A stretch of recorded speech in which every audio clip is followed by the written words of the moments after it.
कल परसों मोदी खामनाई साहब के पास गया, उनकी हर जगह देख के आया, कहाँ वे बेटे कहाँ रोजगार करे, कहाँ वे नमाज पढ़े, कहाँ वे अपने घर पे सोवे, और उसने देख के सारी इजराइल को बतला, इजराइल ने वही हमला करा ज्यादा। ये कोई अकेला गंवारों का मुखिया नहीं है, देश में आपको ऐसे करोड़ों गंवारों के मुखिया मिल जाएंगे जो रहते खाते तो इस देश में हैं, लेकिन मजहब के नाम पे बाप किसी और देश को बनाकर बैठे हुए हैं। एक मोहतरमा ये भी हैं जो रहती तो इस देश में हैं, लेकिन इनका बाप जो ईरान में मर गया है उसके दुख में ये अपने ही देश के सैनिकों को गाली दे रही हैं।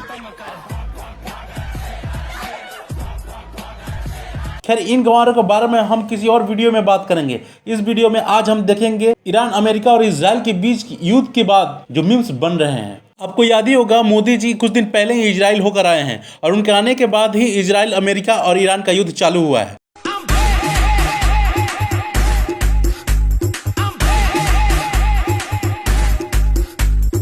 जैसे ही ये युद्ध शुरू होता है वैसे ही ईरान का सुप्रीम लीडर खामेनी मारा जाता है। उसके बाद इंडिया में बैठे कुछ उसकी औलादें कुछ इस तरीके से चित्कार करते हुए नजर आ रही हैं।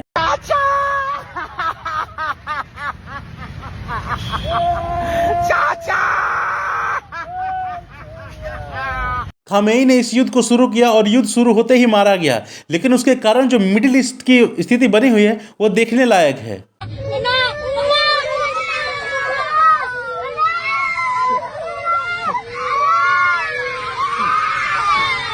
अमेरिका भी कोई दूध का धुला हुआ नहीं है। जब भी पूरी दुनिया शांति में होती है, ट्रंप कुछ न कुछ ऐसा करता है कि पूरी दुनिया उसकी तरफ देखने को मजबूर हो जाती है।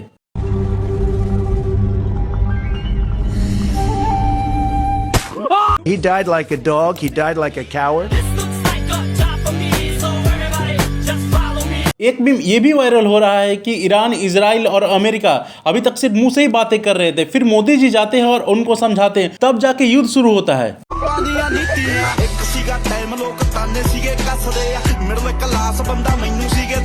इस वक्त सबसे ज्यादा किसी के मीम्स वायरल हो रहे हैं तो वो है किम जोंग उन का, जो हमेशा ही युद्ध के लिए तैयार रहते हैं, जो बात बात पर अमेरिका को परमाणु बम की धमकी देते रहते हैं, लेकिन अभी तक उनको इस युद्ध में ना ललकारा गया है ना बुलाया गया है, जिससे वो काफी आहत हैं।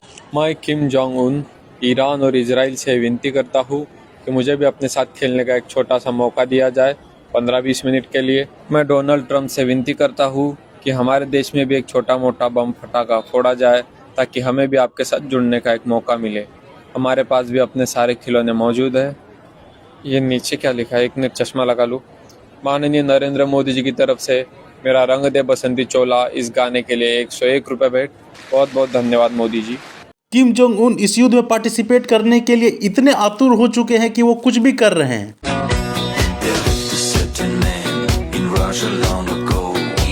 किम जोंग उन को बस एक इनविटेशन और किम जोंग उन पूरी दुनिया को एक भट्टी बना देंगे।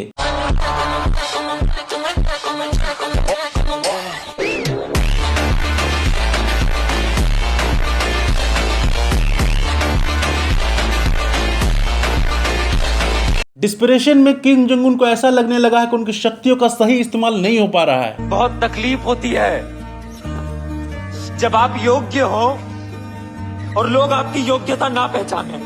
खड़ा हूँ आज भी वहीं। किम जोंग उन बस वेट कर रहे हैं कि कोई भी देश एक छोटी सी गलती करे और वो इस युद्ध में शामिल हो जाए।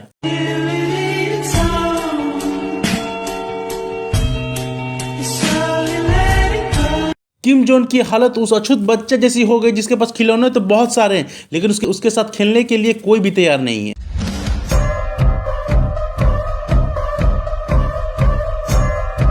किम जोंग उन बस एक गलती का इंतजार किए जा रहे हैं, लेकिन अभी तक किसी ने कोई गलती नहीं की है।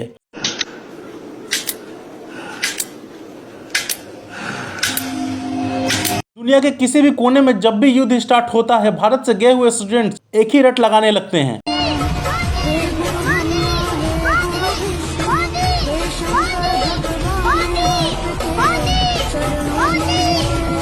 यूनाइटेड नेशंस, जिसको दुनिया में शांति बनाए रखने के लिए बनाया गया है, वो हर युद्ध की स्थिति में बस इस तरह का बिहेवियर दिखाता है।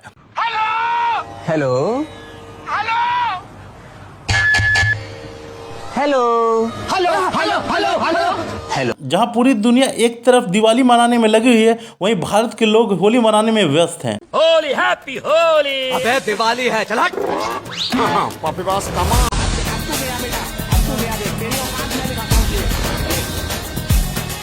जाते जाते आपको एक बोनस मीम दे के जाऊंगा, लेकिन आप कमेंट करके जरूर बताइएगा आपको सबसे अच्छा मीम कौन सा लगा।